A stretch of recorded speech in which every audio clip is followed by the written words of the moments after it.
Temos a arte para que a verdade não nos destrua. Olá, eu sou Gerson Deliano e esse é o Monodrama Papo com Baco. Hoje a gente tem a presença do ator, diretor, dramaturgo, produtor cultural Tadeu Perrone.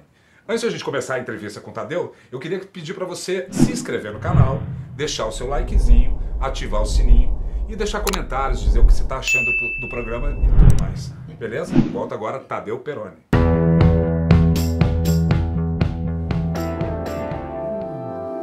Delícia dos deuses. Maravilhoso. Obrigado, querido, você estar aqui. Com o Eu grande que agradeço. carinho que a gente recebe aqui no nosso Papo com Baco. Tem pessoas que não sabem o que é Baco. Explica pra gente o que é Baco. Baco é um deus do Deus. teatro. Deus Baco, Deus da loucura, das delícias, dos prazeres.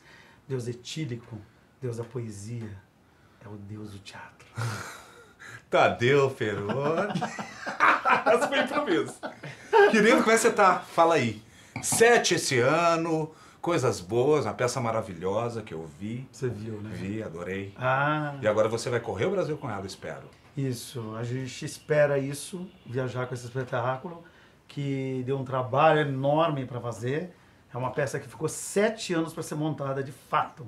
Primeiro eu montei uma mórula dela, Tá. dentro do núcleo de dramaturgia, fiquei um ano Isso estudando lá- aquilo.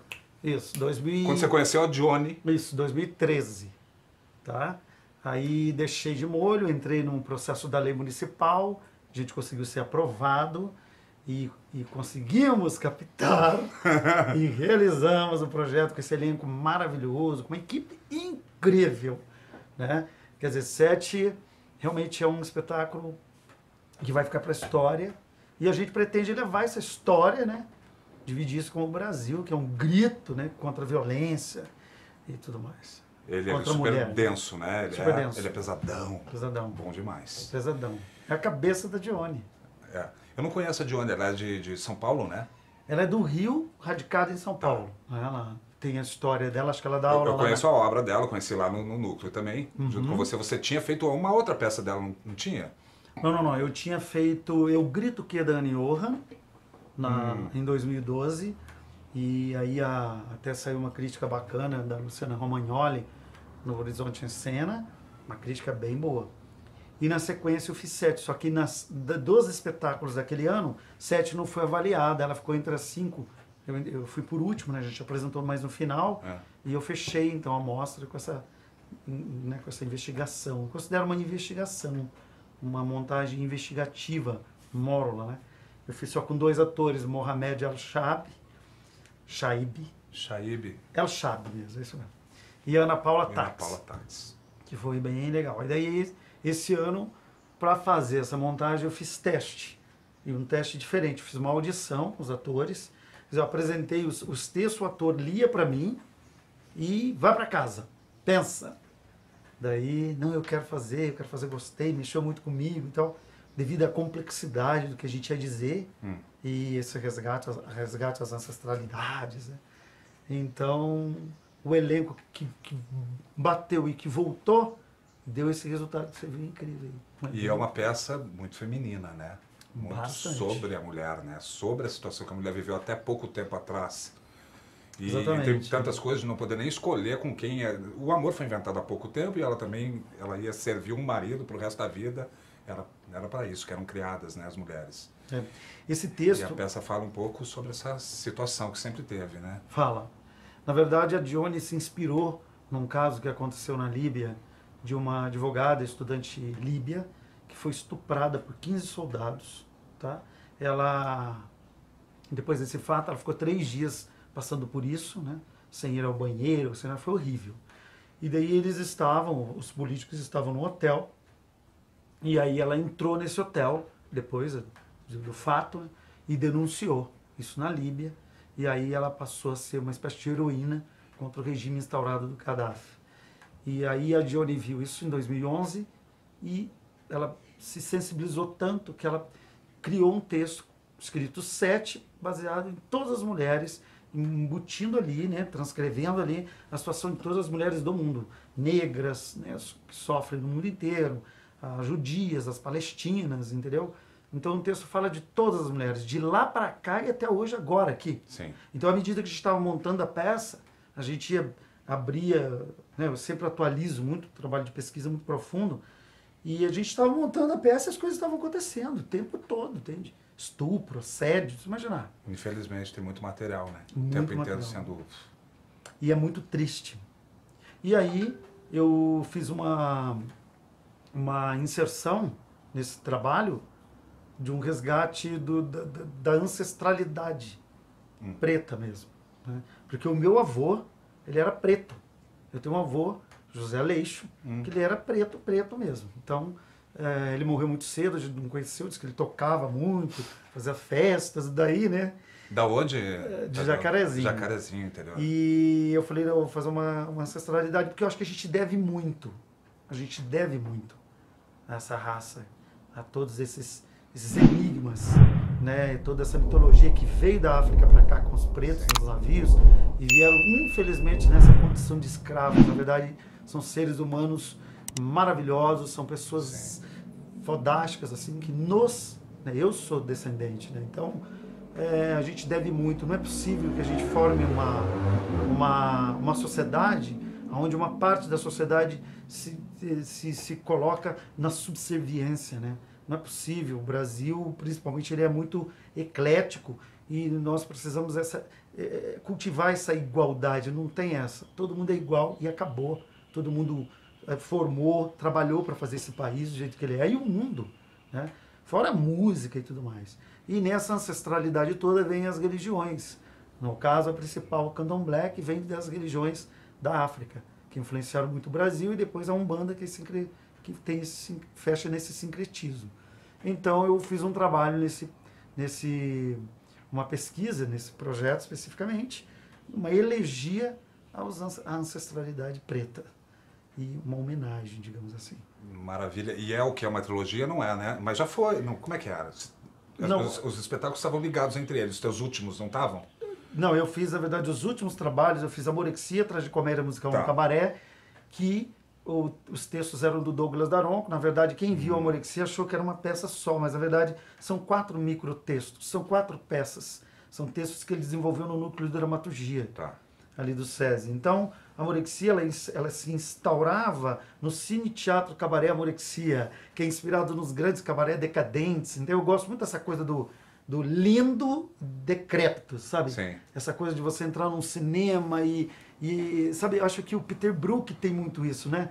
Naquele teatro dele, Les Boffones, né? Na França, que é dentro de um cinemão antigo, assim.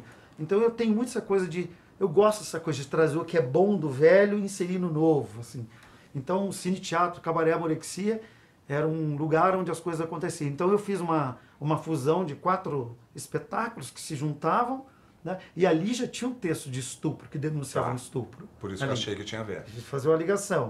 E aí e daí na sequência eu montei As Aves de Aristófanes, que foi um diálogo com esse grande dramaturgo, comediante, né? Que dentro desse processo ocidental seria o primeiro comediante, né? No mundo grego, assim, que era Aristófanes, né? Que fazia uma crítica muito forte à elite da época. A elite política e elite mesmo, elite financeira da Grécia. E aí eu fiz uma fusão eu precisava de um ano, na verdade, de imersão nesse trabalho, né? Na verdade, montou em 2 meses, mas precisava de mais tempo. Eu fiz uma fusão, uma homenagem ao Tamanqueado, ao Caiçara, ao Fandango, fundi com a Grécia, só eu, minha loucura, né? E o mote é muito legal, 2 personagens, Euvelpes e Pisteteiro, fogem de Atenas em busca de um lugar melhor para viver, livre de corrupção. Se aliam às aves do céu. E aí vão surgir muitas coisas interessantes, como, por exemplo, pedágio, né? Ele fala do pedágio, ele fala do psicofanta, e o psicofanta que era o delator. Então essa delação, esses delatores de hoje, eles têm origem lá na Grécia, que era o psicofanta o nome, né? Que ficava delatando de ilha em ilha e ganhava dinheiro fazendo isso. Então os meus últimos espetáculos, e quase todos os espetáculos que eu faço, eles têm uma pegada tragicômica, eles têm uma pegada de chacoalhar a sociedade. Eu acho que o teatro ele tem essa função, né? De trazer uma estética boa, como você disse, né? Você abriu o teu programa. A gente precisa da arte.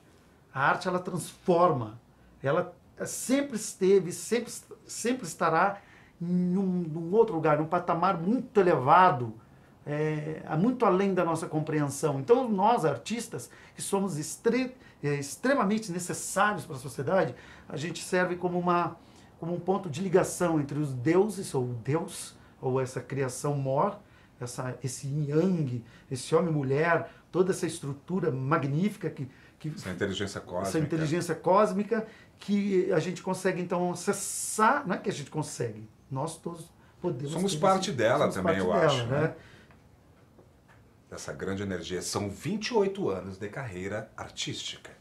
Daqui a 2 anos você faz 30 anos, né? Você se sente mais diretor, hoje mais ator? Me conta como é que começou essa história na tua vida. Então, no começo, eu acho, vou contar uma história bem interessante. Tá. Quando eu era piazão, eu fiz um curso numa agência de modelos e a Jane Dávila, ela falou assim, você tem que fazer teatro, você é um grande diretor, você tem que ir para a carreira de direção. Mas a minha vida sempre foi uma vida assim, eu tenho que sobreviver, como muitos de nós, né? Sobreviver no sistema e poder correr atrás dos meus sonhos, digamos assim. Então o teatro para mim, eu desde pequeno desenho, canto, né?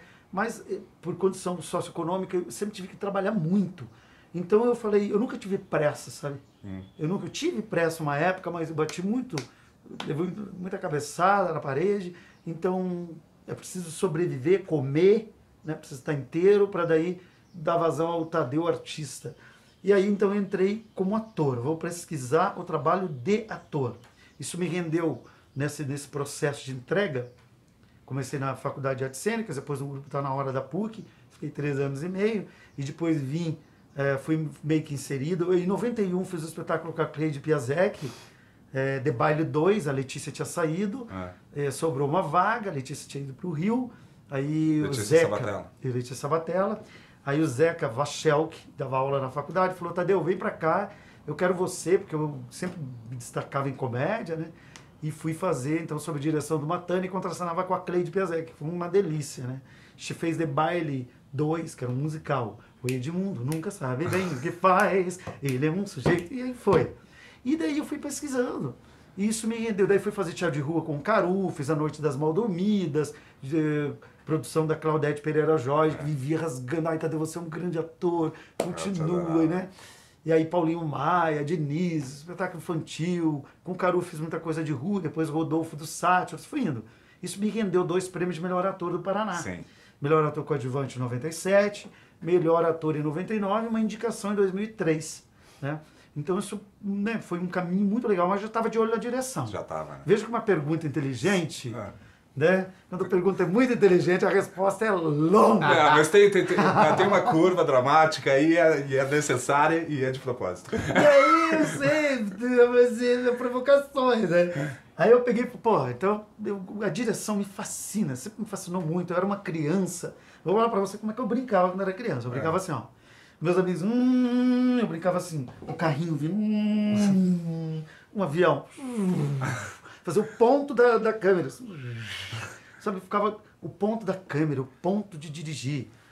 Daí, no 85, eu fiz um curso de direção com o Lutero Almeida, no CAT Jacarezinho. CAT é Conjunto Amadores de Teatro Jacarezinho, que tem 2 teatros, um de arena e um de palco italiano, construído por voluntários, certo?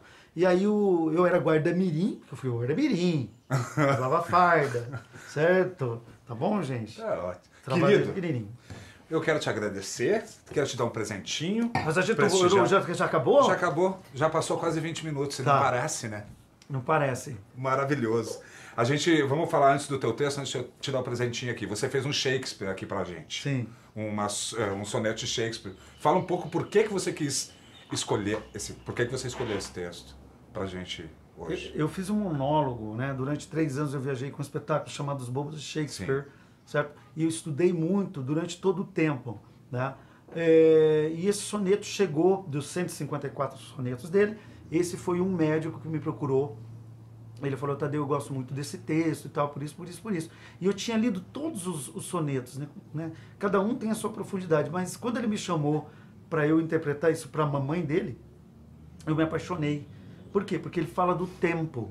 Ele me apontou, então foi esse médico que me apontou esse texto né, e eu também me apaixonei. Ele fala de um tempo que o amor resiste a tudo, gente. Tudo passa nessa vida, mas o amor permanece e fica para sempre. Maravilhoso. Obrigado, amigo. Aqui um livro do Paulo Sandrini para você. Edições Kafka, que patrocina, que ajuda a gente a patrocinar o programa. Oi? Fala, meu querido. Deu certo aqui? Deu. E Edições Kafka para você, o último livrinho dele. Tá?